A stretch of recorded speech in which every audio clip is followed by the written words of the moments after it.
The January 6th pardons are an abomination. But with the pardons, what's your take on that? Here's what I think. Were these people punished? Yes. Were they ruined financially? Yes. Did they spend time in jail? Yes. Have their lives been ruined?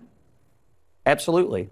And one of you said earlier, Van or Axe, that you think this sends a terrible signal that you can get away with things like this, as though we've never had a moment in recent American history when people were not punished for rampaging around when they shouldn't have been. It was the summer of 2020. And these people were actually punished. Those people were never even charged. That's not true at all. That's not true. Most charges were not. Let him answer. But I do see it differently in that I don't like it when people tear up buildings at all.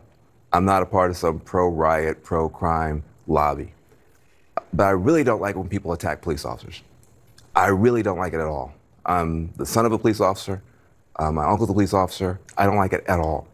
If you attack a police officer, before you get any lenience or before you get any support from this society, you should apologize. And they didn't. And that's wrong. And you yourself and others said you would have a problem if the violent ones were let go. I concede it. I agree. And that's my problem tonight. I agree. I don't like the idea specifically the people that attack police. I'm in agreement with you on that. But I do think it is important to note that these people, whatever they did, whether it was just accidentally walking in or doing something much, much worse, Elliot, you can correct me if I'm wrong, most of them, if not all of them, did get punished, serve some kind of time. And my assumption is virtually all of them have had their lives effectively ruined by this. Yes, these people cannot stop. I believe we are going to see this throughout for 4 years. They are going to be crying every single day. Trump first day in office, Libras are not taking it well. The meltdown I'm seeing everywhere on social media is extremely concerning. Today, The View had a meltdown, especially Sonia Hostin, what she said. Before we even go into that clip, first take a look at this. Unfolding pretty much the way we expected it to. And yes, this is novel in American history, but it is also knowable in world history because it's the same stuff every other would-be authoritarian leader does in every country that has had to contend with a leader like that. And as Americans, you know, we've had bad inaugurations before, including the one where one of the principals was too drunk to stand. We've had blatant cash in envelopes to the vice president corruption before. We've had political violence before. We've had civil war. But before, each of those things has been treated as a calamity and a scandal. This time, it's a platform. This is textbook authoritarian takeover 101 tactics.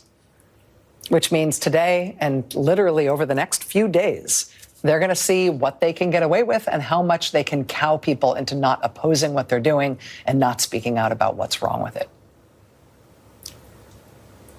More than ever, this is not a time to pretend this isn't happening.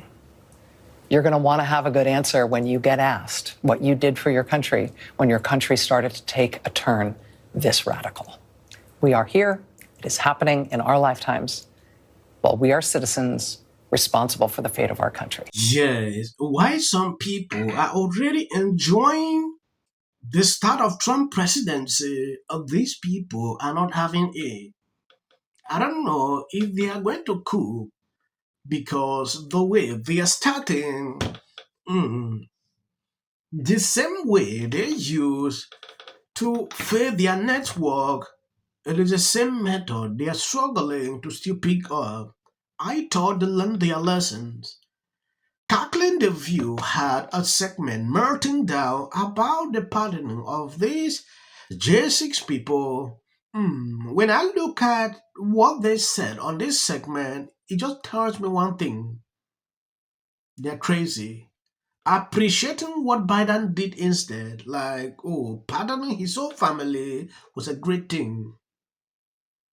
Allowing these people in prison, why seeing Biden did do that, it is insane. Can I ask you, because on that point, I want to get you to respond to this, because what I'm already hearing from people who work for Trump and are his allies is that there's really no leg for the Democrats don't have a leg to stand on because President Biden leaving today, issued a raft of pardons, including for his own family members and his sister and his brothers and their spouses, and then also for an activist, an elderly activist who is convicted of killing 2 FBI agents. Chris Wray did not even want him to commute that sentence that President Biden did today. They say that doesn't give Democrats an argument here to criticize these pardons.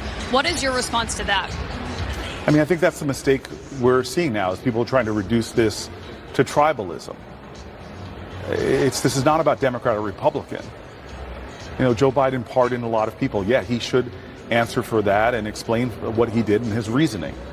But the people he pardoned, his family members, did not, before the naked public eye, beat police officers, try to overthrow our government, lead to the death of police officers, and have injuries, scars, both visible and invisible, on police officers that are still affecting their lives today. This is not about left or right in our country. We can't just say this is a tit for tat, or their side did it so my side can do it. No, this is about the values and principles that we should all be looking to uphold, the institutions of our government themselves, that these people on that day tried to overthrow. Let's stop with the rank partisanship. The President of the United States of America has just pardoned people who physically attacked, violently led to the death of officers like Sicknick, and we should be talking about that. It was interesting to me. I was texting with a lot of Democrats from across the country, state legislative leaders, because this fight is going to be in the states. As much as we look at Congress, America's policy is made in the state legislatures. And one senior Dem state legislator from out west texted me and said, he literally just let his private militia out of jail. He said he's instilled a sense of loyalty. These people feel loyal to him, and their lawlessness is now going to go unchecked, and he can now call on them again to do what they would like. So I know a lot of Democrats have mixed feelings about the president's preemptive pardon of his family specifically. Oh, President Biden. President Biden. Yeah, a lot of presidents around here. Steph, we got to be specific now. And I understand the concerns that people had, but I also understand what the president said is that the incoming President Trump, has promised a special prosecutor to go after, look into the Biden family. Yes, every person with normal reasoning would think like this. Biden pardoning his family implies they are guilty of something. Yeah, if Trump says, I will persecute you, and you are not guilty of a crime, why should you panic? You should not panic.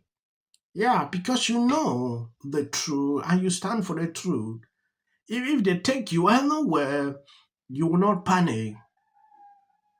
It means that it's something. That just clearly tells every person that these people committed a crime.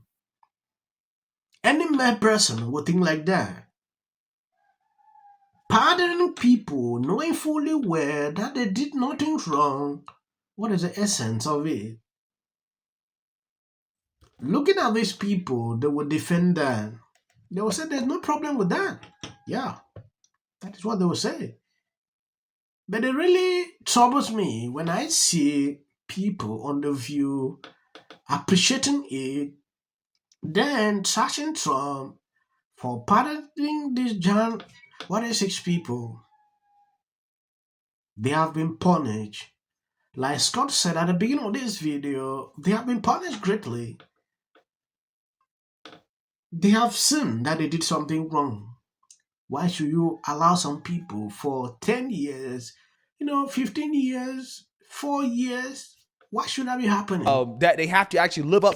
He even surprised some Republicans with sweeping pardons to the January 6th insurrectionists, including Proud Boys, Oath Keepers, and other violent rioters. But he wasn't thrilled about Biden issuing pardons of his own on the way out. Take a look. World, the lawmakers trying to protect democracy are thugs, and the lawbreakers are hostages. Do I have that right? You have it right, yes. Okay.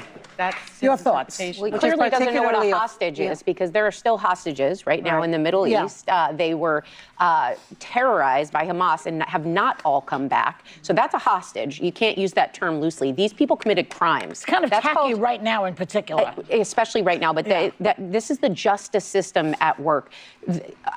When we talk about guardrails, you said no one's there to check him. His own vice president, J.D. Vance, said a week ago that if you committed violence on that day, January 6th, obviously you shouldn't be pardoned. Seems similar to me, because Joe Biden's family and the people he pardoned in the January 6th committee have not actually committed crimes. He is trying to prevent them from spending the rest of their lives fighting the government, which is no easy feat. Yeah, I just wanted to just put a quick button on it, because I was not offended by Biden pardoning his family, because I think, just like Maya Angelou said, when someone shows you or tells you who they are, believe them the first time. Right. We've already had a Trump presidency. We know that this administration is a vengeful one. We know this is a vengeful man. And if I can protect me and mine, I would do that. And so I think we need to show Joe Biden. Amazing. You see their argument. I'm even speechless. You know, hearing this. When it is them, they appreciate it. They say, no, he's right. He's always right. But when some does it, it's a problem. That's the funniest thing with these people. They don't see a problem when something like this happens. I saw some honest Democrat criticizing Biden for doing that. But these people will never own up to that. How happy are you that her candidate lost?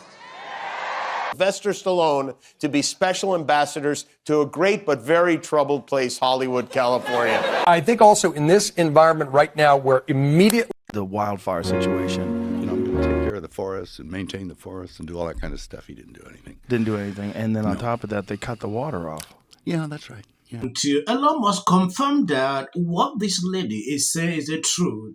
Palisades looks like, unfortunately Gaza or one of these war-torn countries where awful things have happened. So, and there are fires now breaking out everywhere. So, for how we recover, and sparks move things, and it doesn't matter how much water you have. Thank you guys for always been there sharing on my videos. I don't like to make the videos long. Reason I always cut it at this point for future president and his gag are a function of their flawed morality and policy. The problem with California is forestry management. We're triggering total collapse. The city of the Pacific Palisades is burning, and I flew here last night. I was on a plane, started getting texts. So I am evacuating my home. What we need to do against what we know is right, and these are the results. Trump is now calling that Gavin Newsom should step down. This is you getting water to areas that need water because there are fires in 100-mile-an-hour winds. The situation is beyond control. I'll be updating you, giving you more information to what I'm observing on social media. I didn't want to report this, but people keep sending this to me. God bless you. Health insurance companies to get paid for the work that he's been trained his whole life to do. What do we do? Right now you're looking straight. Remember it. As a country about Yeah, and then I think all our tax dollars probably went for Gavin's hair gel. I don't know, but it's like, it's sad. I want to be, Jim Jordan. In the 5 tenants of Palisades Village right here. This is the town center of sorts. And he did this little dance. Josh Green, the governor of down in Hawaii, who had some. And then we watch the news or talk to my friends. The president has started a new tradition